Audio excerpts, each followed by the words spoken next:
Milton সমাদ্দারের বিরুদ্ধে আনা অভিযোগগুলোর বেশিরভাগই তিনি স্বীকার করেছেন, এমনটাই জানিয়েছেন ঢাকা মহানগর পুলিশের গোয়েন্দা বিভাগের প্রধান হারুনুর রশিদ। বৃহস্পতিবার ডিবি কার্যালয়ের সংবাদ সম্মেলনে তিনি জানান, মাদক সেবনের পর নির্যাতন করতেন বলে স্বীকার করেছেন মিল্টন সমাদ্দার। এছাড়া 900 মরদেহের তথ্য মিথ্যা ছিল, সোশ্যাল মিডিয়ায় টাকা ইনকামের জন্য এসব গুজব ছড়ানো হতো বলেও স্বীকার করেছেন তিনি। তবে চাইল্ড অ্যান্ড ওল্ড এজ কেয়ারের চেয়ারম্যান মিল্টন সমাদ্দারের বিরুদ্ধে অসহায় মানুষের কিডনি পাচার ও মানব পাচারের অভিযোগে কোনো তথ্য এখনও পাওয়া যায়নি বলে জানিয়েছেন ডিবি প্রধান।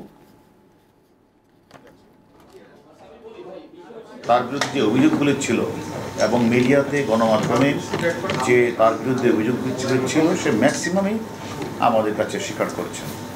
তার ভুয়া ডেথ সার্টিফিকেটে তৈরি করে লাল তখন সে কাগজগুলি পেয়েছি, সিল পেয়েছি এবং সে আমাদের কাছে স্বীকারও করেছে যে এটা আমরা ডাক্তার কাছে জানতাম না, আমি নিজেই এই ভুয়া ডেথ সার্টিফিকেটটা তৈরি করে সিল সাপ করে আমিই করতাম।